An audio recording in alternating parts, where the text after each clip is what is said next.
السلام علیکم ورحمۃ اللہ وبرکاتہ۔ محترم ناظرین، بہت ہی خوبصورت بیان لے کر کے حاضر ہوں مفتی سلمان اظہری صاحب کا، اور میں اسی ویڈیو پہ ریئیکشن دیتا ہوں جو کہ بہت زیادہ ضروری اور جس میں بہت زیادہ اہم بیان ہوتا ہے۔ آئیے سنتے ہیں۔ جس کو خود میرے آقا نے فرمایا بعثت لأتمم مکارم الاخلاق۔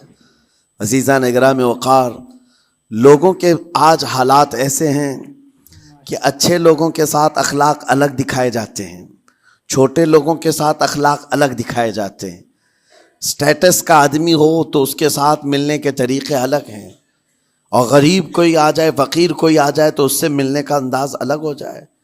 یہ نہ ہو، یہ ہم سب کے لیے نصیحت ہے۔ اسی ممبئی کی سرزمین پر میں آپ کو بتاؤں، ایک ماہم شریف میں بزرگ حاجی صاحب ہوا کرتے تھے، آج سے تقریباً 10-12 سال پہلے کی۔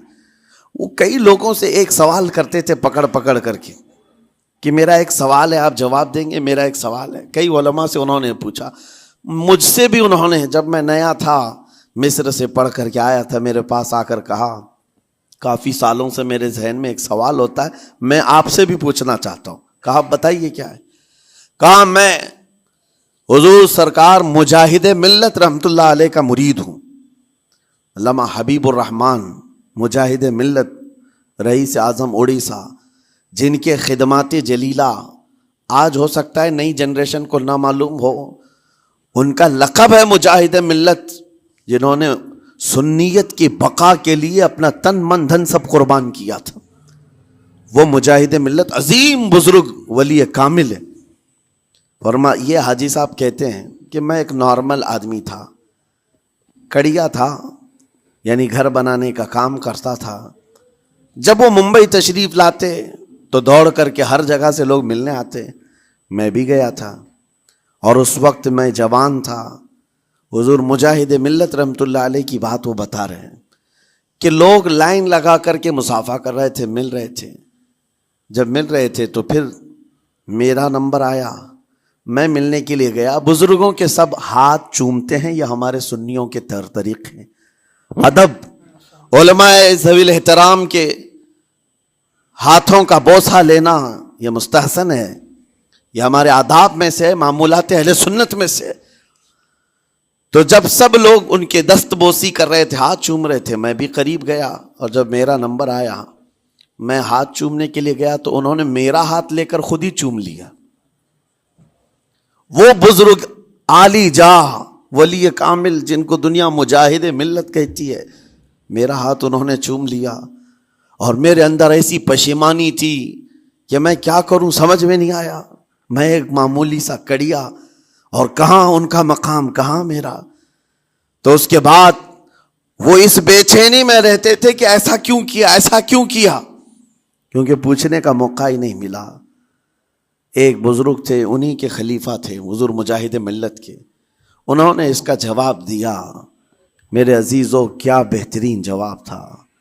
حضرت مجاہد ملت رحمت اللہ تعالی علیہ یہ چاہتے تھے کہ ہزاروں لوگ ہماری تعظیم کرتے ہیں تو کہیں ہمارے دماغ میں بادشاہت کا خیال نہ آئے، ہم غریب اور فقیر کا ہاتھ چوم کر اپنے نفس کی مخالفت بھی کرتے ہیں۔ اخلاق کریمانہ دکھانے کے لیے اسٹیٹس والوں کے ساتھ ہی نہیں، غربا فقراء کے ساتھ بھی وہ اخلاق ہوں۔ نبی کریم صلی اللہ تعالی علیہ وسلم کے وہ آداب آج اگر آپ اپنا لیں، بہت ساری کڑوی چیزیں ویسی ختم ہو جائیں۔ آج ممبئی کی سرزمین پر سب سے بڑا یہ چیلنج ہے بات کرنے میں، نوجوانوں کے تو آج پارے چڑھے ہوئے ہوتے ہیں، ان سے کوئی بھی بات کر لے، جس تیور میں یہ بات کرتے ہیں ایسا لگتا ہے کہ ابھی لڑائی ہو جائے گی، ابھی جھگڑا ہو جائے گا۔ اس کی عادت سی بن گئی ہے۔ آپ کو پتہ ہے، فرمایا گیا عربی کا قول ہے جراحت السنان لها التیام ولا یلتام ما جرح اللسان۔ تلوار سے، چاقو سے دیا ہوا زخم سوکھ سکتا ہے، زبان سے دیا ہوا زخم کبھی نہیں سوکھتا، زبان سے دیا ہوا زخم نہیں سوکھتا۔ بولنے سے پہلے 1000 بار اس بات کو خیال ہونا چاہیے کہ میں جس کو بول رہا ہوں کہیں اس کا دل چھلنی تو نہیں ہو جائے۔ میری زبان یہ ہوتی 50 گرام کی چھوٹی زبان ہے، لیکن بڑے بڑے لوگوں کے کلیجے چیر کر رکھتی ہے، بڑے بڑے لوگوں کے دلوں میں سوراخ کر کے رکھتی ہے, زخمی کر کے رکھتی ہے اس کا استعمال.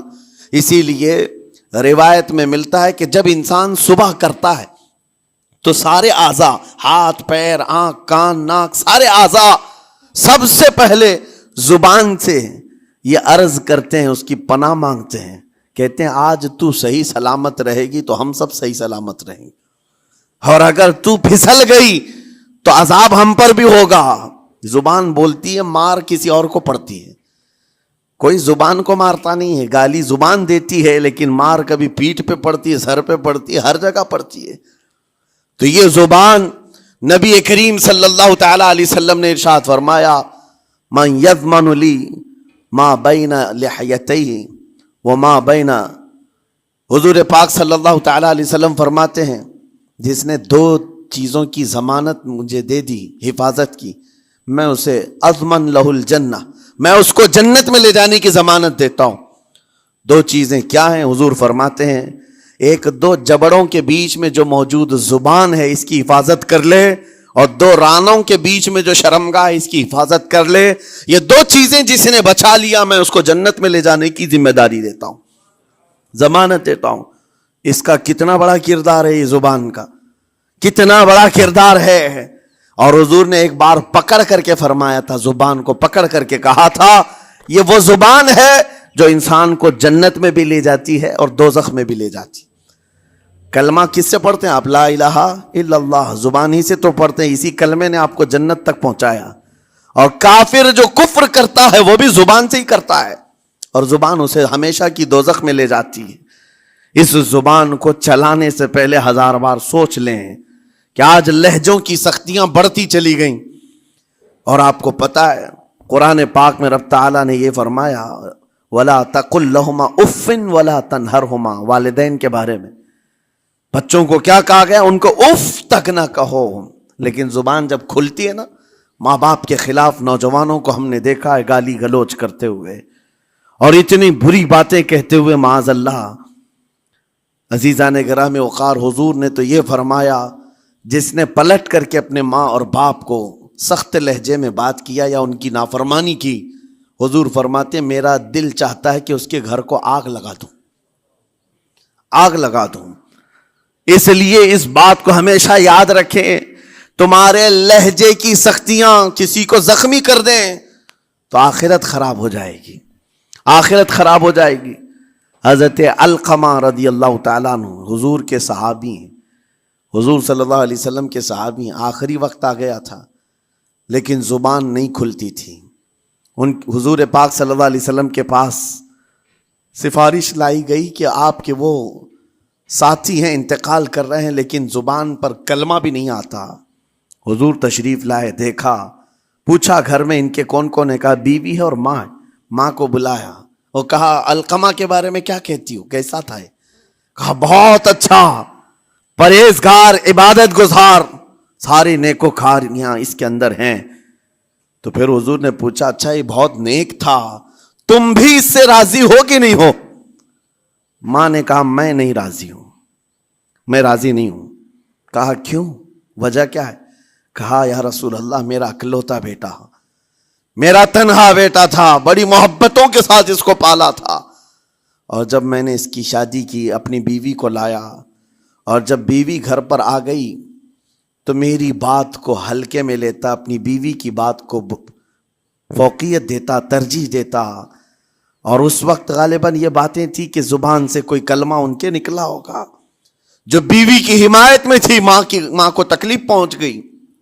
کہا میرا دل گوارا نہیں کرتا, میں اس سے راضی نہیں ہوں, باقی وہ بہت نیک بندہ ہے, بہت اچھا ہے.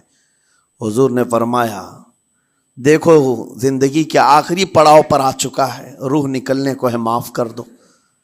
وہ بھی صحابیہ تھی, انہوں نے کہا آقا آپ کا حکم ہے یا مشورہ ہے؟ اگر حکم ہے تو پھر ماننا ہے. حضور نے فرمایا نہیں حکم نہیں مشورہ ہے. کہا مشورہ ہے تو پھر دل نہیں چاہتا, دل نہیں چاہتا. حضور نے فرمایا صحابہ سے کہ لکڑیاں جمع کرو, آگ لگاؤ اور انہیں اٹھاؤ آگ میں ڈال دو. آگ دہکائی گئی تو ماں کی ظاہر سی بات ہے ممتا بے چین ہو گئی. کہا ان کو میرے سامنے آگ میں ڈالیں گے؟ کہا ہاں, اس سے بہتر ہے کہ وہاں جلے گا یہاں جلے. وہ ماں کہتی آقا آپ گواہ ہو جائیں میں اپنے بیٹے کو معاف کرتی ہوں. ادھر معاف کیا, ان کی زبان پر کلمہ طیبہ جاری ہوا.